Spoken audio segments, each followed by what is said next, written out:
بسم الله الرحمن الرحيم. الحمد لله رب العالمين، والصلاة والسلام على سيدنا محمد وعلى آله وأصحابه أجمعين، وبعد. فأهلا بكم مشاهدينا في هذا اللقاء المتجدد وحلقة جديدة من برنامجكم آية وحكاية.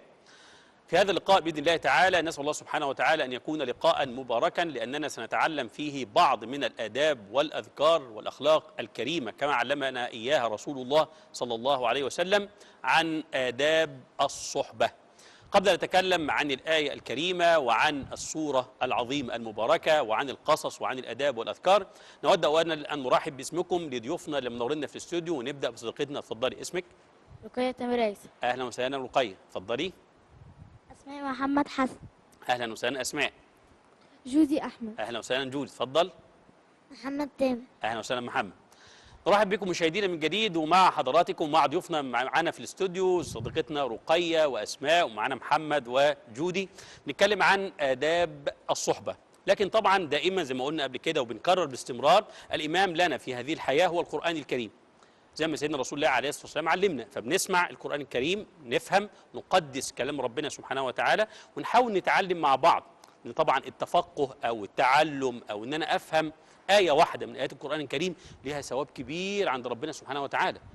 تخيلوا بقى المعنى ده، إن سيدنا محمد عليه الصلاة والسلام بيعلمنا لو أنت فهمت وتعلمت آية واحدة بس، أحسن ما تصلي 100 ركعة لله تطوع، اللي هي تصلي لله من غير سبب. تصلي 100 ركعة من غير سبب، يعني لا فرض من الفروض بتاعتنا اللي هو لا الظهر ولا العصر ولا المغرب ولا سنة من السنن، ولكن تصلي لله كده. لو أنت تعلمت الآية أحسن ما تصلي 100 ركعة لله سبحانه وتعالى. ليه؟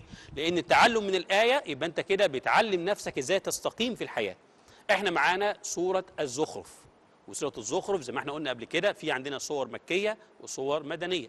الصور المكية هنتكلم على الزمن اللي هي نزلت على النبي صلى الله عليه وسلم قبل الهجرة، والصور المدنية نزلت على سيدنا محمد صلى الله عليه وسلم بعد الهجرة. فالصورة اللي معانا صورة إيه؟ مكية، يعني آياتها قصيرة، بتكلمنا عن حاجات مهمة جدا، أهمها اللي هيحصل لنا يوم القيامة. فالآية اللي معانا دلوقتي الآية رقم 67 في هذا اللقاء. الآية بتقول إيه؟ بسم الله الرحمن الرحيم: الأخلاء يومئذ بعضهم لبعض عدو إلا المتقين. بنقول الكلمات بتاعتها بهدوء شديد، وبنفصل ما بين كل كلمة وكلمة عشان نقدر نستوعبها، لأن ممكن يكون الكلمات جديدة علينا، لكن نقولها بالتلاوة. بسم الله الرحمن الرحيم: الأخلاء يومئذ بعضهم لبعض عدو إلا المتقين. دي الآية. طبعا محتاجين الأول نفهم معاني الكلمات اللي فيها. أول حاجة الأخلاء. الأخلاء ده جمع، زي ما انتوا خدتوا كده بتاخدوا في اللغة العربية وفي المدرسة إن في حاجة اسمها جمع وفي حاجة اسمها مفرد. فالأخلاء جمع، مفرد أخلاء خليل، والخليل غير مين؟ غير الصديق، والخليل والصديق غير الصاحب، والصاحب غير الزميل، وكل دول غير الجار. ايه معنى الكلام ده؟ ان انا ممكن اكون في وقت معين في مكان معين مع شخص او اكتر من واحد، بقعد معاهم لفتره زمنيه. يبقى هنا بقى الشخص ده اللي انا بيني وبينه هذا الجمع، او ده السبب اللي جمعنا مع بعض لفتره، ده اسمه ايه؟ لو كان معايا مثلا في المدرسه او في الطريق او في مواصله لفتره معينه، يعتبر اسمه زميل. يعني احنا قعدنا مع بعض فترة معينة حتى لو ما حصلش حوار ما بيننا أو ما كانش فيه كلام كتير، فده اسمه زميل عشان بيجمعني بيه مكان لفترة زمنية. طيب لو أنا بقى في علاقة ما بينه وما بينه وفي كلام كويس، وكل لما نتقابل مع بعض في المكان ده نقعد نتكلم عن حاجات كتير، وممكن نخرج من المكان ده نتكلم مع بعض شوية لحد ما نرجع ليه، وممكن بعد ما نفترق نرجع تاني نتقابل نتكلم تاني، يبقى ده اسمه صاحب. يبقى بيصاحبني الفترة، مش اتصال مستمر جوه المكان وفي الوقت ده وبره المكان وبره الزمن ده.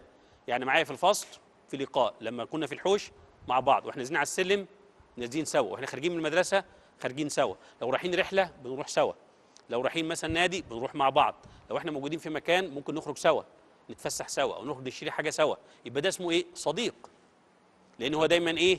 يصادقني، بيلازمني وفتره طويله، سواء باتصال أو سواء بالحوار المباشر أو في الأماكن المختلفة. يبقى ده اسمه إيه؟ صديق. اللي أعلى منه الخليل. الخليل بقى فيه بيننا مودة كبيرة قوي، وفي تعلق ما بيننا لحد ما وصل للحب، بنحب بعض، لان احنا بس خلي بالنا انا بتكلم على الصديق او الزميل او الصاحب او الخليل اللي هو زيي، يعني البنت مع البنت، الولد مع الولد. لكن العكس لا، ده موضوع كبير مش تبعنا خالص. احنا بنتكلم على مين؟ البنات الاصحاب او الزملاء او الاصدقاء او الاخلاء، وكذلك الصبيان مع بعض. فربنا سبحانه وتعالى بيقول لي خلي بالك بقى ان في حاجه اسمها الاخلاء اللي هم اعلى مستوى في الصحبه، ارتبطوا ببعض ارتباط كبير جدا. عشان كده كلمه اخلاء جايه من ايه؟ من تخلل. تخلل يعني ايه؟ لو كان عندك شيء كده وتحط فيه مثلا سائل، والسائل يدخل جوه، زي مثلا السكر، لو حطيته في الميه وقلبت ايه اللي بيحصل؟ كل جزيئات السكر بتذوب وتتخلل جزيئات الميه، ويتحول الماء الى ماء ايه؟ ايوه بسكر.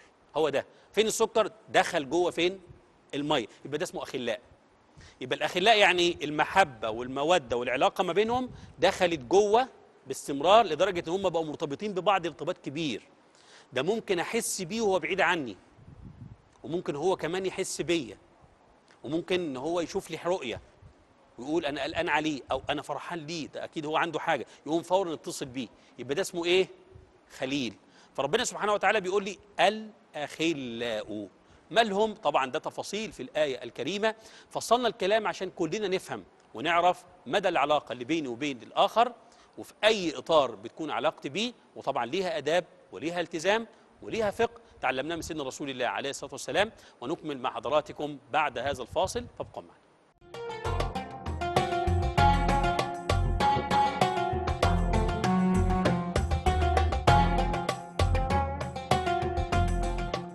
عدنا إليكم مشاهدينا بعد هذا الفاصل، نكمل مع حضراتكم هذا اللقاء عن آداب الصحبة. طبعا احنا زودنا في الكلام شوية أو فصلنا الكلام عن الأخلاء وعن عشان يا شبابنا بنتعلم إيه بقى؟ بنتعلم الإطار. الإطار يعني حاجة كده زي الدايرة. هو أنا داخل مع زميلي ده في الدايرة دي ليه؟ عشان احنا في فصل واحد، يبقى ده الإطار، الفصل الواحد، أو المدرسة، أو الصف الدراسي، أو المكان اللي ساكن فيه عشان هو جاري، او ان احنا دايما مع بعض يبقى احنا اكتر شويه، بين اكتر من اصحاب وصلنا للصداقه، او ان احنا ارتبطنا ببعض ارتباط كبير جدا، انا وزميلتي وصاحبتي بنحب بعض قوي وبنفتكر بعض دايما، يبقى كده اخلاء. فربنا سبحانه وتعالى بيقول لي خلي بالك بقى، الاخلاء الناس اللي هي بتعمل كده في الدنيا مالهم؟ يومئذ.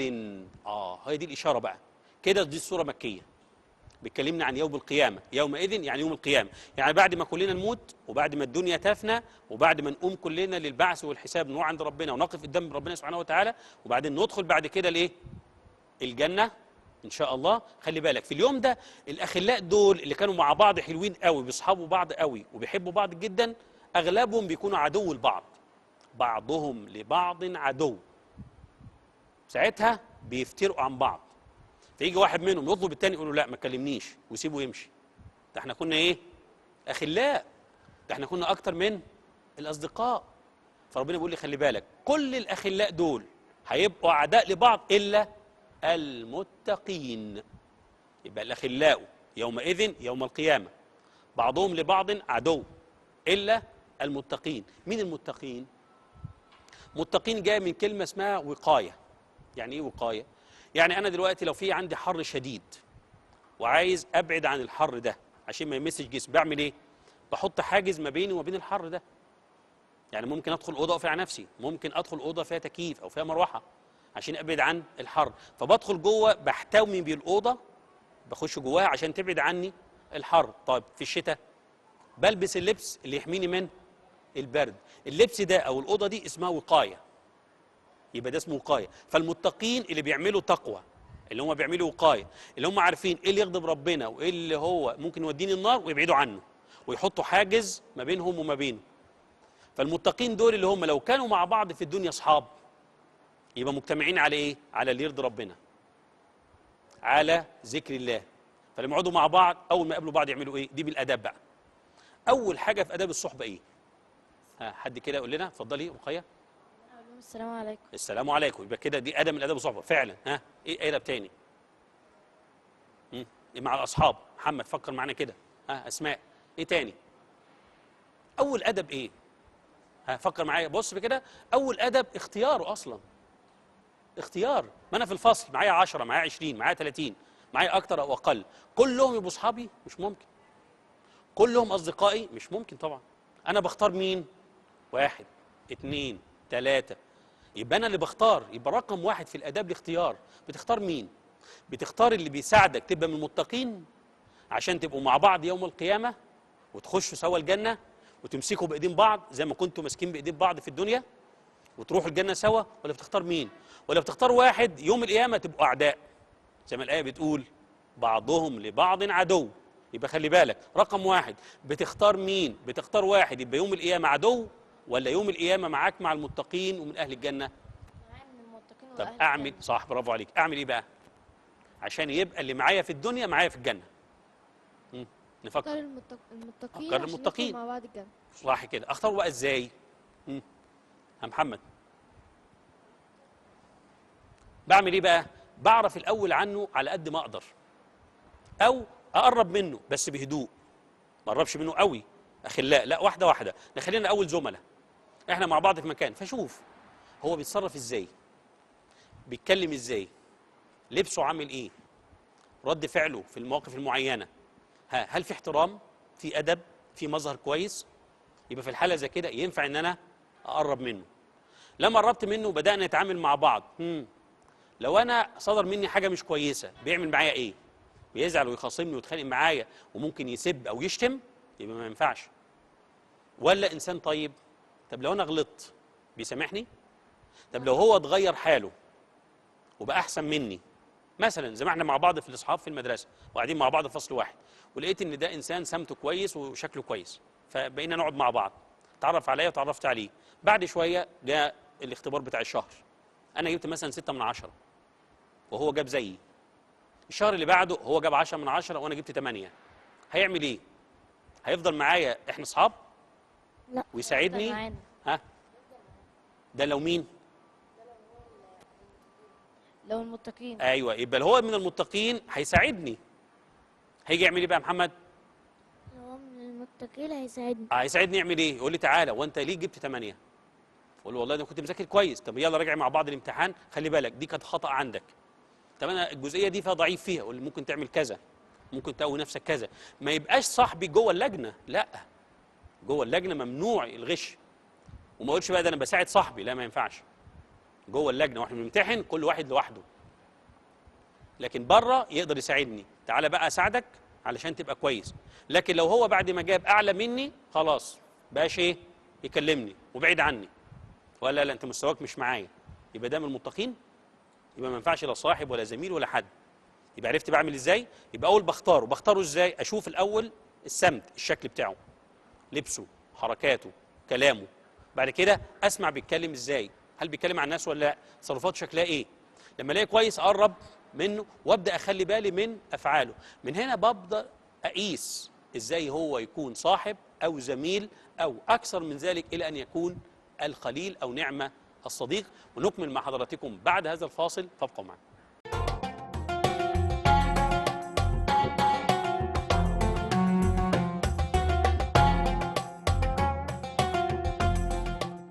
عدنا لكم مشاهدينا بعد هذا الفاصل، نكمل مع حضراتكم هذا اللقاء عن بعض آداب الصحبة.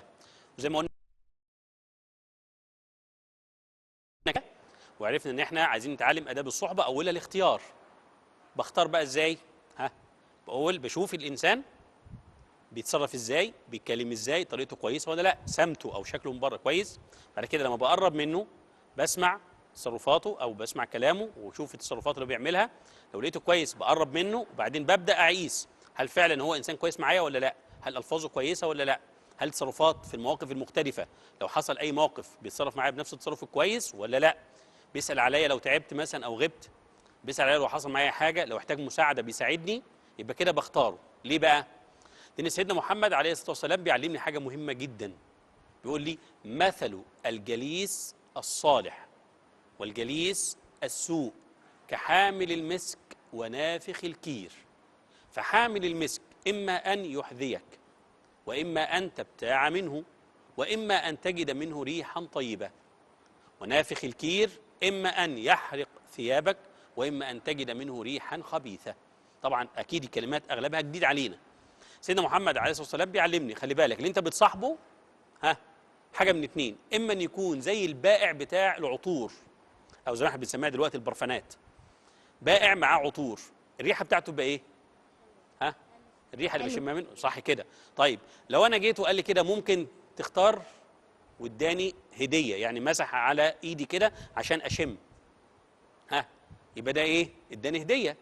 او ممكن يقول لي خد الازازه الصغيره دي يعني ازازه رخيصه وانا ممكن اديها لك هديه، يبقى كده يحذيك، يعني بيديك هديه من غير مقابل. والهديه هتبقى هديه ايه؟ ها؟ هو بتاع عطور، يبقى اديني هديه ايه؟ عطر. صح كده؟ العطور زي ما هي قالت. فطبعا العطر ده اللي هو البرفانات، هشم ريحه كويسه. واما ان انا الاقي ريحه كويسه وتعجبني فاشتري ايه؟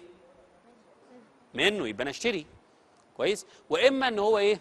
ما ادانيش ده ولا ده، على الاقل هشم منه ريحه كويسه. قال الثلاث احوال، يشم منه ريحه كويسه، يا اما يديني هديه، او اشتري منه.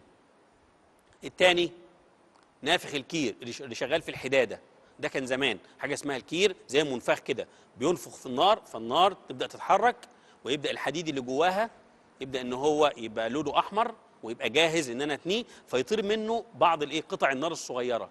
لما بتطير لو جت على الثياب او جت على الجسم تعمل ايه؟ قطعه نار لو جت تعمل ايه؟ تعمل حرق. يبقى ده، يبقى نافخ الكير ده لو انت قربت منه ممكن يحرق ثيابك او يلسع جسمك. ولو ما لسعش جسمك ولو ما حركش ثيابك هتشم ريحه ايه؟ مش كويسه. صح كده؟ يبقى ده نفخ الكير. الاثنين دول زيهم زي الصاحب.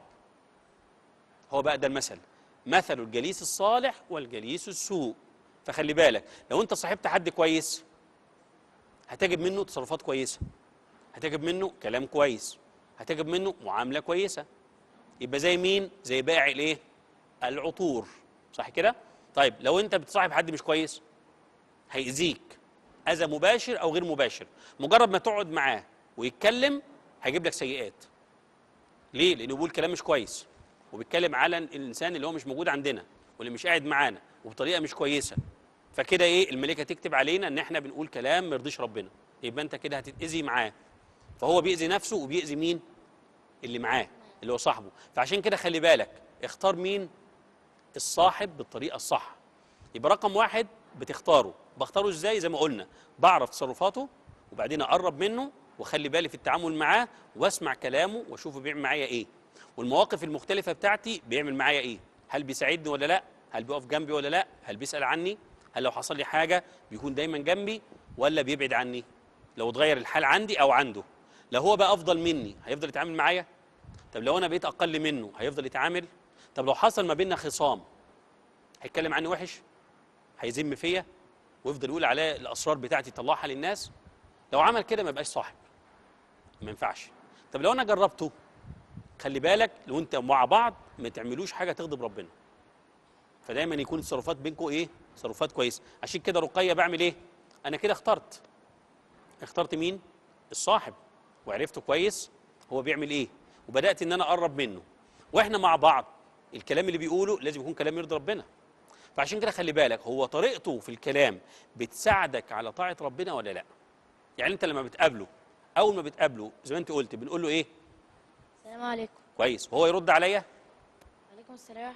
طب لو ما ردش عليا وقال لي ايه اللي انت بتقوله ده، يبقى كده خلاص خلي بالي الطريقه مش كويسه. طب لو احنا اتكلمنا مع بعض واحنا قاعدين مع بعض وبنتكلم، بيساعدنا على حاجه ترضي ربنا ولا لا؟ يعني مثلا لو اذن للصلاه المفروض يعمل معايا ايه لو انسان صاحب كويس؟ يوم يصلي. ايوه، يقول لي يلا عشان نصلي. كويس كده، ونساعد بعض. ولو احنا مثلا بنات مع بعض زي ما انتوا كده موجودين في مكان، لا انا معايا طرحه، انا معايا ازال او كذا، ويلا عشان نصلي سوا عشان نلحق الوقت بتاعنا، يبقى انا بيشجعني على الحاجه اللي ترضي ربنا. طيب لو انا معايا الموبايل بتاعي وفتحت ابص على حاجه والحاجه دي مش كويسه، المفروض اعمل ايه؟ ينبهني. ها؟ هينبهني. ينبهني يعمل ايه بقى؟ هيقول لي اللي هو ما تتفرجش على الحاجه دي تاني. بالظبط كده، يبقى ده انسان بيساعدني على طاعه ربنا وبيبعدني عن السوء.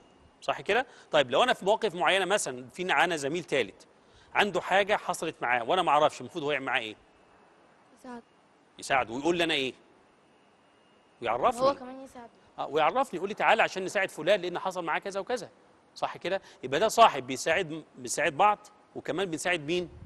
الاخرين. دي كلها من اداب الصحبه. طيب اسماء بقى، لو انا دلوقتي احنا مشينا وكل واحد فينا روح بيته، الصاحب الكويس لو امه او ابوه سالوا عن اللي حصل بيني وبينه واللي حصل ده المفروض سر، يقولوا ولا ما يقولوش؟ ما يقولوش. ما احنا اسماء معانا ها. ما يقولوش. ما يقولوش ليه؟ لانه سر. وطبعا لو امه سالته هيقول لا، ده في هو تمني على سر وقال لي ما تقولوش، فانا مش هقدر اقوله. ما ينفعش بقى يروح لماما يقول لها لا أصل انت ماما فانا ممكن اقول لك على كل حاجه بينا، غلط.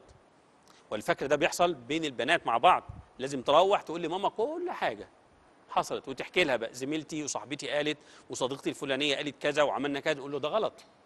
لان هي ممكن تكون قالت لي سر، السر ده ما ينفعش ان انا اقوله لحد. معانا محمد؟ عشان كده بيحصل معانا ايه تاني؟ ما يقدرش يقول او ممنوع انه يقول السر. طيب لو انا مثلا روحت البيت ومتضايق عشان صاحبي عمل معايا موقف مش كويس، واي حد في البيت بيسالني وبيلح عليا مالك متضايق ليه؟ صاحبك عمل معاك ايه؟ اقول ولا ما اقولش؟ اقول. هقول ايه بقى؟ هقول السر اللي بيني وبينه؟ لا. طبعا هيبقى في زعل، لان هو دلوقتي احنا حصل موقف معين انا زعلت منه فيه، وبعد ما روحت زعلان، لو قلت لبابا وماما واخواتي هيزعلوا منه. طب لو هو اتصل بيه اعتذر، هروح اقول لهم ده اعتذر؟ لا. برضه هم ممكن يفضل الزعل موجود، يبقى انا سببت فيه، وده جزء من الايه؟ من النميمه. دي صوره من صور النميمه. ايه هي النميمه؟ ان انت بتاخد حاجه من عند حد مش كويسه تقولها لواحد تاني، فالتاني ده يزعل من الاولاني وتبقى انت السبب. وسيدنا رسول الله عليه الصلاه والسلام قال لا يدخل الجنه نمام. فدي بعض الاداب المفروض ان انا بتعلمها عن الصحبه والتزم بيها علشان نكون ان شاء الله يوم القيامه مع بعض من المتقين، وان شاء الله في نعيم الجنه الدائم عند الله سبحانه وتعالى. ونكمل مع حضراتكم بعد هذا الفاصل، فابقوا معنا.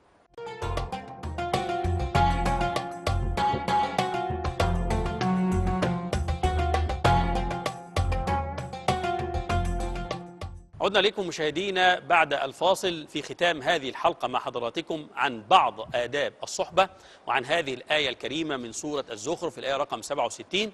وإن شاء الله هنبدأ بصديقتنا رقية، كلمنا عن بعض الدروس، اتفضلي. الأخلاء اللي هم الخليل والصديق والزميل والصاحب والجار. والجار، وقلنا ان في فرق ما بينهم، ودي الأخلاء مالهم بقى بعضهم لبعض عدوين. يومئذ لبعض، يوم القيامة بعضهم ايه لبعض؟ عدوين. عدو، إلا مين؟ إلا المتقين. يبقى انا كده ربنا سبحانه وتعالى بيعلمني خلي بالك لما تاخد خليل او صديق او صاحب او زميل او الجار بتاعك، لما تحب ان انت تكون تتواصل معاه لازم تكونوا انتوا الاثنين من المتقين. طيب اتفضلي يا اسماء. اعرف بقى ازاي الصاحب اللي ينفع صاحبه؟ اعرفه بيتكلم ازاي. ايوه. واعرفه وتصرفاته. بيتصرف ازاي. بالظبط. وشكله بقى سمته يناسبني ولا لا؟ وبعد كده بعمل ايه؟ بقرب منه وبخلي بالي من تصرفاته معايا، هل ينفع نكون اصحاب او لا؟ اتفقنا؟ في حاجه ثانيه عايزه تقوليها؟ طيب اتفضلي يا جودي. ان يصاحب المتقين ان هم يكونوا متقين، ان هم تصرفاتهم حلوه، ايوه. ما يقولوش الفاظ وحشه، وان هو يعلمني ان انا اصلي وان انا اكون صالح. وبيساعدني دايما على طاعه ربنا سبحانه وتعالى عشان نفضل مع بعض في الدنيا بطريقه ترضي ربنا، وكمان نكون مع بعض يوم القيامه من المتقين اللي مع بعض في الجنه. اتفضل يا محمد. اللي انا لما ابقى في الفصل وعاوز اصاحب حد، اشوفه هو بيتصرف ازاي وبيتعامل ازاي، واقرب منه واشوف هو بيعمل ايه. طيب وبعد كده لو في اسرار ما بيننا، ما اقولهوش لحد. لا، ولا هو يقول سر عني ولا انا اقول سر عنه. ولو اتغير الحال مع بعض تفضل علاقتنا زي ما هي، حتى لو اتخاصمنا او مثلا حتى بعيد عني شويه، ما بزودش الخصام عن 3 ايام، لان سيدنا محمد عليه الصلاه والسلام علمني ما تزودش الخصام عن 3 ايام، راجع نفسك وقبل ما يخلصوا 3 ايام ابدا انت بالسلام، لان سيدنا محمد عليه الصلاه والسلام بيقول لي خيرهما الذي يبدا بالسلام. مساله بقى ان احنا نتخاصم ونتخانق ونغضب من بعض وكل واحد فينا يفشي سر الثاني، طبعا ده ما يبقاش اصحاب. وسيدنا محمد عليه الصلاه والسلام علمني خلي بالك من اللي هو بيبيع العطور واللي هو بيتعامل في الحداده، انت عايز يبقى صاحبك انهي فيهم؟ اللي دايما بتستفيد منه ولا اللي هو بيأذيك فتختار ايه؟ اللي بيستفيد مني. ايوه، يبقى انت تستفيد منه يبقى تختار ده. وعشان كده دي بعض آداب الصحبة تعلمناها من هذه الآية المباركة، الأخلاء يومئذ بعضهم لبعض عدو إلا المتقين. نسأل الله سبحانه وتعالى أن يجعلنا وإياكم من عباده المتقين، ونشكر باسمكم على حسن المتابعة، وكذلك لضيوفنا اللي منورنا في الاستوديو رقية وأسماء وجودي ومحمد. شكرا لكم وإلى اللقاء، والسلام عليكم ورحمة الله.